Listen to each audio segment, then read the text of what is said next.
Dans cette vidéo, on va voir ensemble deux exercices tirés d'exercices respiratoires mais également d'exercices de préparation mentale qui vont te permettre de contrôler, de réduire, de vaincre ton stress et ta peur lorsque tu vas monter sur le ring, lorsque tu vas combattre.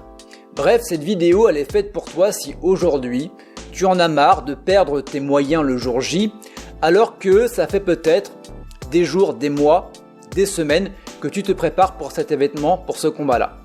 Bref, elle est pour toi si aujourd'hui, lorsque tu te retrouves dans les vestiaires, une demi-heure, un quart d'heure, une heure avant de monter sur le ring, bref, et que tu commences à avoir le syndrome du « et si ». Et si je perdais mon combat? Et si mon adversaire me mettait KO? Et si, par exemple, je me blessais? Et si? Bref, ce qui va se passer, c'est que quand tu vas commencer à avoir le petit vélo mental, eh bien d'un côté tu vas perdre ton énergie, mais d'un autre côté tu vas également perdre ta concentration. Bref, tu n'es absolument plus dans ton combat, tu es submergé par les pensées négatives. Tu vas commencer généralement à avoir les mains froides, les mains moites, et tu peux même commencer à te refroidir. Bref, tu n'es absolument plus dans ton combat, et le couloir qui te mène un petit peu de ton vestiaire au ring, eh bien, tu as l'impression qu'on t'amène carrément à l'abattoir. Bref, si tu es dans ce cas-là, rassure-toi, ce n'est absolument pas de ta faute. C'est tout simplement ton cerveau qui met en place des blocages psychologiques pour te protéger. Ce qu'on appelle des croyances limitantes. Croyances limitantes qui t'ont peut-être aidé à un moment de ta vie, donc en fonction de ton entourage, social, amical, familial, mais qui, pour le jour du combat, te sont défavorables. Et tu vas voir qu'avec les deux exercices, on va pouvoir justement hacker ton cerveau. Donc ces exercices, c'est vraiment les exercices que j'aurais aimé avoir lorsque je boxais. Donc pour te dire une anecdote, sur l'un des derniers combats que j'ai fait, donc je boxais un élève à Le Banner, c'était sur Châteauroux. Et dans les vestiaires, j'étais pas pétrifié, mais j'étais vraiment pas sûr de moi et je me suis dit, ce mec va m'exploser la gueule. Littéralement, je vais arriver, voilà, je vais perdre mon combat. Et j'aurais voulu avoir les conseils que j'ai maintenant, j'aurais voulu les avoir quand j'ai boxé. C'est exactement les mêmes conseils que je donne aux personnes que j'accompagne, qui font du MMA, qui font de la boxe thaï, etc., qui permettent eh bien justement de faire un switch dans ton cerveau et qui te permettent de passer du mode, entre guillemets, et je caricature, victime, à la personne qui va défoncer son adversaire sur le ring. Donc pour ça, on va prendre en compte on va prendre le premier exercice. Donc le premier exercice, ça va être de switcher de ce qu'on appelle une motivation extrinsèque à une motivation intrinsèque. Donc qu'est-ce que c'est? Et bien pour ça, on va prendre ce superbe livre que je te conseille d'acheter et de bouquiner qui parle de l'expérience optimale, entre guillemets le flow. Et donc, je t'invite à aller à la page 17 et je vais te lire l'extrait, ça prend 2 lignes et qui est vraiment hyper intéressant. Donc ça dit, lorsque le participant vise des buts extrinsèques, donc entre parenthèses, l'emporter sur l'autre, impressionner la foule ou obtenir un contrat lucratif, gagner un combat, au lieu de se centrer sur ce qui se passe, la compétition devient une distraction, un spectacle qui nuit à l'expérience optimale. Donc plus tu vas avoir une motivation extrinsèque et plus tu as des chances de perdre. Et je me reprends dans cet exemple-là. Si tu voulais absolument que je ne sois pas là le jour J, si tu veux absolument que je perde mon combat, il fallait me dire Kevin, tu as intérêt à gagner ce putain de combat parce que ça fait déjà 2 que tu perds et que si tu gagnes pas celui-ci, franchement je te ferai plus de combat de toute ta vie. Entre guillemets, je caricature. Et bien là, tu me mettais une pression de malade.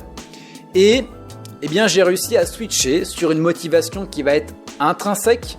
Alors, c'est la raison pour laquelle je me remets au sport de combat, MMA, sport de combat. C'est la raison pour laquelle je veux refaire un combat pour appliquer les conseils que je donne aux personnes que j'accompagne, mais également pour le faire sur moi-même. Et cette motivation intrinsèque que j'ai compris, eh bien, n'était pas de « il faut que tu gagnes le combat », mais tu vas monter sur le ring. Peu importe ce qui se passe, c'est pas important. Mais il faut que tu ressors de ce combat en ayant tout donné. Il faut que ce combat te permette d'être beaucoup plus fort. Et pour ça, eh bien, c'est pas grave si ça dure 1 minute, 3 minutes, Même si tu te fais mettre KO, c'est pas grave. Le but, c'est de taper le plus fort possible et de ne laisser aucune chance à ton adversaire. Et en réfléchissant comme ça, en ayant une scission entre toi et le résultat qui va être de gagner justement ce combat, mais en te focalisant sur qu'est-ce que tu veux accomplir dans ce combat-là, eh bien, tu vas pouvoir gagner ton combat. C'est paradoxal, mais ça marche. Et je t'invite vraiment, vraiment, vraiment à le mettre en place. Et ça me fait penser à une autre citation qui est toujours dans le livre dont je t'ai parlé, qui est, alors que je la retrouve, voilà. Ce ne sont pas les aptitudes que nous possédons qui comptent, mais celles que nous pensons avoir. C'est-à-dire que peut-être que tu es très fort aujourd'hui, que tu es peut-être même plus fort que ton adversaire, mais si tu penses que tu es moins fort que lui, eh bien tu vas l'être. Alors que tu peux être moins fort que ton adversaire, mais si tu penses que tu es plus fort que lui, eh bien tu vas être plus fort que lui. Voilà, c'est ce qui se passe généralement quand tu as deux combattants, des fois, c'est celui-ci qui va se donner le plus, qui va gagner parce que psychologiquement, il pense qu'il est au-dessus. Donc voilà pour cet exercice-là, je t'invite à trouver pour toi une motivation qui va être intrinsèque et bien évidemment de la partager avec ton entraîneur, de la partager avec ton coach pour que lui, eh bien quand il doit te motiver, il va te parler de cette motivation intrinsèque et non pas extrinsèque. Donc lui également doit faire un travail sur lui également. Et puis la deuxième technique, c'est une technique de respiration. Donc on l'appelle la respiration réduite. Alors la respiration réduite, ça va te permettre justement, à partir du moment où tu vas avoir le petit vélo qui va commencer à tourner dans la tête, quand tu vas être dans les vestiaires, c'est une technique qui était utilisée par les samouraïs pour se centrer avant d'aller au combat. Donc c'est vraiment une technique que tu peux également appliquer avant toi de monter sur le ring. Donc la respiration réduite, c'est une respiration qui va te permettre tout simplement de descendre ton activité cérébrale, qui va t'empêcher de penser à toutes les pensées parasites que tu peux avoir pour te centrer sur ce qui va se passer. Donc en gros, tu vas inspirer, tu vas expirer déjà par le nez. Tu vas avoir une expiration qui va être lente et profonde, toujours par le nez. Ce que tu vas faire en sorte que ta respiration soit diaphragmatique, donc tu vas respirer bien avec les côtes. Donc quand tu vas inspirer, les côtes vont aller vers l'extérieur, quand tu vas expirer, les côtes vont rentrer vers l'intérieur. Et tu vas te donner une cadence de 5-5. 5 secondes inspiration, 5 secondes expiration. Et à chaque inspiration, tu vas faire en sorte de ne prendre que 80% de ton volume d'air habituel pour créer un léger manque d'oxygène. Donc ça va créer déjà une vasodilatation, donc ça va te permettre de chauffer ton corps, tu vas vraiment ressentir de la chaleur. Ça va te permettre, en te concentrant sur la respiration, de ne pas penser à tous les scénarios possibles qui peuvent arriver sur le ring. Tu vas être beaucoup plus concentré. Et ça va te permettre également d'être beaucoup plus focus. Donc je t'invite à tester la respiration réduite. D'ailleurs, j'ai créé une masterclass dans laquelle je te donne justement ces conseils-là. Tu peux le retrouver dans la description de la vidéo YouTube si tu veux mieux performer en sport de combat. Je donne beaucoup plus également de détails, des exercices. Voilà, si tu veux performer en sport de combat, le lien dans la description de la vidéo YouTube, la masterclass.